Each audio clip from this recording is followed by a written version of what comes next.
My dear viewers and learners welcome নমস্কাৰ চতুৰ্থ শ্ৰেণীৰ আমাৰ গণিত পাৰ্ট 1 সংখ্যা ইয়াৰ আগৰ কেইটামান পাৰ্টত 16 নং পেজলৈকে বুজোৱা হৈছিল।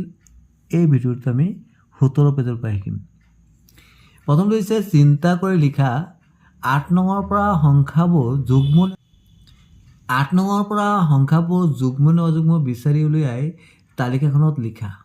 ইয়াত যুগ্ম 8 নং প্ৰশ্নৰ পৰা লিখিব কৈছে। প্ৰথমে আমি জানো যুগ্ম সংখ্যা মানে কি। যুগ্ম সংখ্যা মানে কি, যিবোৰ সংখ্যাৰ এককৰ ঘৰত 0, 2, 4, 6 অথবা 8 থাকে সেইবিলাক সংখ্যাকেই যুগ্ম সংখ্যা বোলে। আৰু যিবোৰ সংখ্যাৰ এককৰ ঘৰত 1, 3, 5, 7 বা 9 থাকে সেইবোৰ হ'ল অযুগ্ম। মানে কি, যুগ্ম সংখ্যাবোৰ 2ৰে হৰণ কৰিলে অৱশিষ্ট নাথাকে। যেনেকৈ যুগ্ম সংখ্যা আমি 6 ধৰিলোঁ, 6ক যদি 2ৰে হৰণ কৰি কিমান 3 × 6 = 3, অৱশিষ্ট একো নাথাকে, মানে ভাগ এক নাথাকে। এতিয়া আমি 8 নং সংখ্যাৰ পৰা যুগ্ম সংখ্যাবোৰ বিচাৰিবলৈ 8 নং প্ৰশ্নৰ পৰা 8 নং প্ৰশ্নটো দিছিলে 5,700, 6,271 আৰু 7,095 আৰু 2,543। এইটো দেখিলোঁ আমি এককৰ ঘৰত কি আছে, 0 আছে, তাৰমানে 5,700 হ'ল যুগ্ম। আৰু 6,271 এককৰ অংকটো দেখিছোঁ আমি 1 আছে। আমি জানো যে এককৰ ঘৰত 1, 3 বা 5 বা 7 থাকিলে কি হ'ব, অযুগ্ম, তাৰমানে এইটো অযুগ্ম। আৰু এইটো 7,095 এইটো এককৰ অংকটো দেখিলোঁ আমি 5 আছে, 5 থাকিলেতো অযুগ্ম। আৰু তাৰপিছতো দেখিলোঁ 2,543, ইয়াৰ এককৰ অংকটো 3, এইটো অযুগ্ম হ'ব। মানে এককৰ অংকটো 1, 3, 5, 7 বা 9 থাকিলে এইটো কি হয়, অযুগ্ম। যুগ্মত আমি কি পাইছিলোঁ, 5,700। আৰু অযুগ্মত আমি কি পালোঁ, 7,095 আৰু কি পাইছিলোঁ 2,543। আৰু এটা সংখ্যা পাইছিলোঁ 6,271, এইটো অযুগ্মেই হ'ব, 6,271। যুগ্ম আমি এটাই পালোঁ। ইয়াত দিছে তলৰ তালিকাখনৰ যুগ্ম সংখ্যাবোৰক ৰাইট আৰু অযুগ্ম সংখ্যাবোৰত ঘেৰ দিওঁ আহা। ইয়াত এইটো এককৰ অংকটো 0 আছে, এইটো যুগ্ম হয়, ৰাইট দিছে। একক অংকটো 7 আছে, তেনেহ'লে এইটো অযুগ্ম হয়, এইটো ঘেৰ দিছে। এতিয়া 4,843, এককৰ অংকটো 3 আছে, তাৰমানে অযুগ্ম। অযুগ্ম হ'লে আমাৰ ঘেৰ দিব লাগে, এইটো ঘেৰ দি দিলোঁ। এই 9,000 এককৰ অংকটো 0 আছে, এইটো যুগ্ম, আমি ৰাইট দিলোঁ। 6,782 এইটো এককৰ অংকটো 2 আছে, মানে যুগ্ম হ'ব। ইয়াৰো 2 আছে, এইটো যুগ্ম হ'ব। ইয়াৰ একৰ অংকটো 3 আছে, তেনেহ'লে এইটো অযুগ্ম। ইয়াৰ একৰ অংকটো 0 আছে, তাৰমানে যুগ্ম। এইটো এককৰ অংকটো কি আছে, 1 আছে, তাৰমানে অযুগ্ম। এইটো 4,232, এইটো এককৰ অংকটো 2 আছে, এইটো হ'ল যুগ্ম।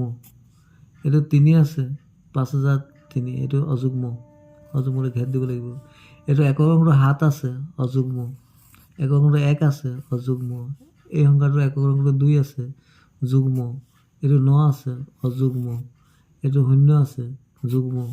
এইটোতো 0 আছে, যুগ্ম। এইটো 5 আছে, 5 থাকিলে কি হ'ব, অযুগ্ম। এইটো 3 আছে, অযুগ্ম। 1 আছে, অযুগ্ম। মানে কি, যিবিলাক সংখ্যাৰ এককৰ অংকটো 1, 3, 5 বা 7, 9 থাকে তেনেহ'লে অযুগ্ম হ'ব। এইটো যুগ্ম, 8 আছে, যুগ্ম। এইটো 3 আছে, অযুগ্ম। এইটো 7 আছে, অযুগ্ম।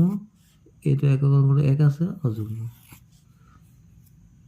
ইয়াত এতিয়া চিন্তা কৰি কোৱা, যদি তোমাৰ জন্মৰ বছৰটো এটা অযুগ্ম সংখ্যা তেন্তে তোমাৰ জন্মৰ পৰা 10 বছৰ পাছৰ বছৰটো যুগ্ম নে অযুগ্ম হ'ব।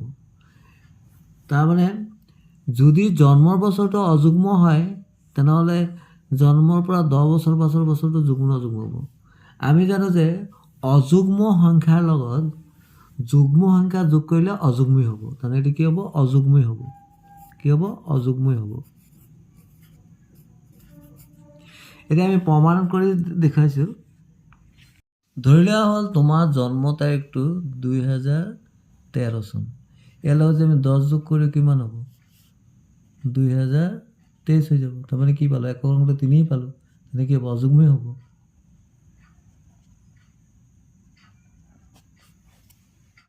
এইটো হৈছে মই এটা যুগ্ম সংখ্যা, মোতকৈ 2 ডাঙৰ সংখ্যা এটা মোৰ লগত যোগ কৰিলে যোগফলটো যুগ্ম নে অযুগ্ম হ'ব? মোতকৈ 2 ডাঙৰ সংখ্যা এটা মোৰ লগত যোগ কৰিলে, আমি জানো যে যুগ্ম সংখ্যাৰ লগত যদি যুগ্ম সংখ্যাই যোগ কৰা হয় তেনেহ'লে যুগ্মই হ'ব। কি হ'ব? যুগ্ম হ'ব। এতিয়া আমি প্ৰমাণ কৰি চাওঁ। ধৰা হ'ল এটা যুগ্ম সংখ্যা ধৰি লৈছোঁ 8, ইয়াতকৈ 2 ডাঙৰ, 8তকৈ 2 ডাঙৰ কিমান হ'ব? 8 2 10 হ'ব। তো এইটো যোগ কৰিলে কিমান হ'ব? 18 হ'ল। এইটো যুগ্মই হ'ল, একক অংকটো 8 আছে। ইয়াত দিছে মই এটা অযুগ্ম সংখ্যা মোৰ লগত এককৰ ঘৰত 1 থকা সংখ্যা এটা যোগ কৰিলে যোগফলটো যুগ্ম নযুগ্ম হ'ব। মই এটা অযুগ্ম সংখ্যা, অযুগ্ম সংখ্যাৰ লগত অযুগ্ম সংখ্যা যোগ কৰিলে কি হয়? যুগ্ম হয়। এইটো কি হ'ব? যুগ্ম। কেনেকৈ হৈছে মই দেখুৱাইছোঁ। মই এটা অযুগ্ম সংখ্যা ধৰি লৈছোঁ, ধৰি ল'লোঁ 23। এতিয়া আমাৰ প্ৰশ্নটোত দিছিলে যে 23 অযুগ্ম সংখ্যাটো 23 ধৰিলোঁ, কি কৈছে? এককৰ ঘৰত 1 থকা এটা সংখ্যা যোগ কৰিলোঁ, এককৰ ঘৰত 1 থকা এটা 31 ধৰি দিলোঁ। তেনেহ'লে আমি যোগ কৰিলে কিমান হ'ব? 3 1 4, 3 2 5। এককৰ ঘৰৰ অংকটো যুগ্ম 4 হৈ গ'ল, মানে যুগ্ম হৈ গ'ল। তাৰমানে 54টো কি? যুগ্ম। তাৰমানে অযুগ্ম সংখ্যাৰ লগত অযুগ্ম সংখ্যা যোগ কৰিলে কি হয়? যুগ্ম হয়। ইয়াত দিছে মই এটা অযুগ্ম সংখ্যা মোৰ ঠিক আগৰ আৰু ঠিক পিছৰ সংখ্যা দুটা যুগ্ম নে অযুগ্ম হ'ব? এইটো একেবাৰে অযুগ্ম সংখ্যা এটা সংখ্যা ধৰি লৈছোঁ 7, তো ঠিক আগৰটো কি হ'ব? 6, সেইটো যুগ্ম হ'ব। ঠিক পিছৰটো কি হ'ব? 7ৰ পিছত কি? 8। তাৰমানে আগৰ আৰু পিছৰ দুয়োটাই কি হ'ব? যুগ্ম হ'ব। কি হ'ব? যুগ্ম হ'ব। তাৰপিছত দুটা যুগ্ম সংখ্যা লোৱা, সংখ্যা দুটা যোগ কৰা, যোগফলটো যুগ্ম নে অযুগ্ম? আমাক কৈছে দুটা যুগ্ম সংখ্যা ল'বলৈ। ধৰি লোৱা হ'ল দুটা যুগ্ম সংখ্যা, এটা ল'লোঁ 32 আৰু এটা ল'লোঁ 46। এই যুগ্ম সংখ্যা আমি যোগ কৰোঁ, কিমান হ'ব? 6 2 8, 4 3 7, 78। এইটো যুগ্ম ওলালে। এটা 32 ধৰিলোঁ, এটা 46 ধৰিলোঁ, আৰু যোগফলটো কি হয়? 78 হ'ল। এইটো কি হ'ব? যুগ্মই হ'ব। তাৰপিছতো দিছে এটা যুগ্ম সংখ্যা যুগ্ম আৰু এটা অযুগ্ম সংখ্যা যোগ কৰা, যোগফলটো যুগ্ম নে অযুগ্ম? এটা যুগ্ম আৰু এটা অযুগ্ম ধৰিব গৈছে এবাৰ। ধৰি লওক এটা যুগ্ম সংখ্যা আমি ধৰি লৈছোঁ 24 আৰু অযুগ্ম সংখ্যা এটা ধৰি লৈছোঁ 27। এইটো যোগ কৰিলে কিমান হ'ব? 7 4 11 1, 2 2 4 1 5। কি পালোঁ? 51 পালোঁ। একৰ ঘৰৰ অংকটোকে 1, তাৰমানে এইটো কি পালোঁ? আমি অযুগ্ম পালোঁ। তাৰমানে যুগ্ম আৰু অযুগ্ম সংখ্যা যোগফল সদায় অযুগ্ম। ইয়াৰ পিছত হৈছে দুটা অযুগ্ম সংখ্যা লোৱা, সংখ্যা দুটা যোগ কৰা, যোগফলটো যুগ্ম নে অযুগ্ম? আমি জানো যে দুটা অযুগ্ম সংখ্যাৰ যোগফল সদায় কি হয়? যুগ্ম হ'ব। আমি ধৰি লৈছোঁ। ধৰি লওক দুটা অযুগ্ম সংখ্যা, এটা 11 ধৰিলোঁ আৰু এটা 23 ধৰিলোঁ। আমি যোগ কৰি চাওঁ। 3 1 4, 2 1 3, 34 হ'ল। একৰ ঘৰৰ অংকটো 4, তাৰমানে কি ওলালোঁ? যুগ্ম। তাৰমানে কি বুজিলোঁ? দুটা অযুগ্ম সংখ্যাৰ যোগফল সদায় যুগ্ম। ইয়াত দিছে সূত্ৰটো ৰাইট দিয়ে 10 আৰু 20 যোগ কৰিলে কিমান? 30। 30 একৰ ঘৰৰ অংকটো শূন্য থাকিলে যুগ্ম হ'ল। 11 আৰু 31, তাৰমানে দুইটাই অযুগ্ম। দুটা অযুগ্ম সংখ্যাৰ যোগফল কি হয়? যুগ্ম।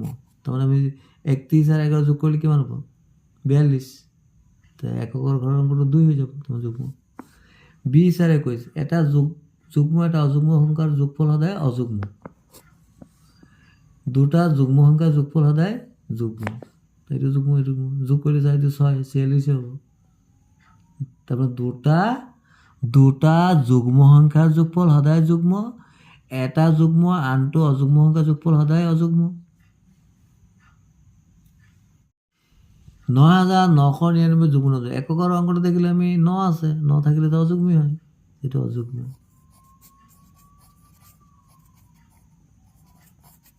অযুগ্ম। 999তকৈ ডাঙৰ 4টা অংক বিশিষ্ট সংখ্যা আছেনে? 999তকৈ ডাঙৰ 4টা অংক বিশিষ্ট সংখ্যা নাই। এইটোৱে ডাঙৰ।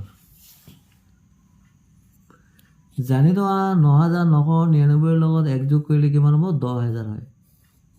১০,০০০ হৈছে ৫টা অংকৰ ভিতৰত আটাইতকৈ কি সংখ্যা? সৰু সংখ্যা। এতিয়া দিছে পহেলিকা ২৫, ১৭২, ৩,৭২০, ২০৯, ৩৯, ৭,৩৪২, ২,৩৭১, ৪৪৪, ৪৬, ৯১, ৬০,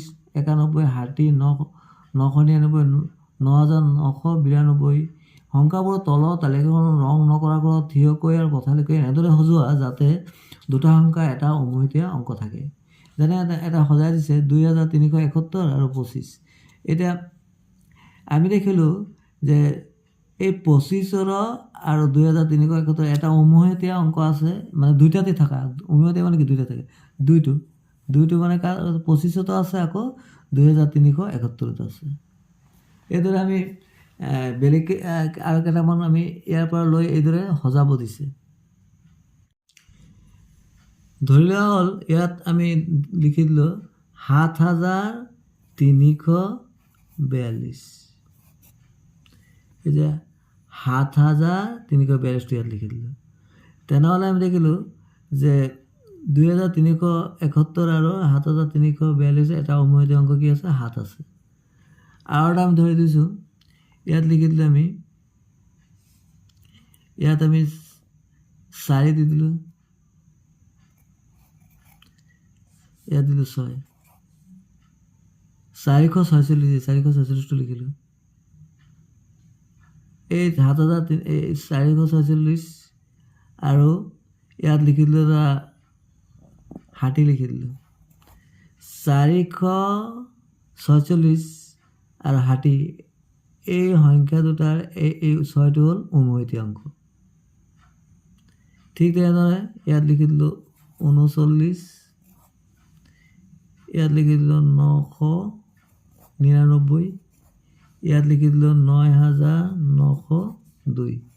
এই যে এই অংকটো লিখিলোঁ, ইয়াত দিয়া আছে ৯৯৯, ৯,৯৯২ এইটো লিখি দিলোঁ। এতিয়া দেখিলোঁ আমি, আৰু ৩৯ ইয়াতে আছিলে, আমি দেখিলোঁ যে ইয়াত ৩৯ আৰু ৯৯৯ৰ উমৈহতীয়া অংকটো হ'ল ৯। আকৌ ৯৯৯ আৰু ৯,৯৯৯ৰ উমৈহতীয়া অংকটো হ'ল ৯। মৰমৰ ছাত্ৰ ছাত্ৰীসকল, এতিয়া ইয়াত বাকী থকা যিকেইটা অংক বাকী থাকি গ'ল, সংখ্যা বাকী থাকি গ'ল, এইকেইটা তোমালোকে ইয়াত বহাই এইদৰে মুখাবলৈ চেষ্টা কৰিবাচোন। এইটো মই তোমালোকৰ কাৰণে এৰি দিলোঁ। থেংকছ ফৰ ৱাচিং, ষ্টে কানেক্টেড। ইয়াৰ পৰৱৰ্তী ভিডিঅ'ত পাৰ্ট নং 2ৰ পৰা বুজাবলৈ যত্ন কৰিব। Thank you so' much.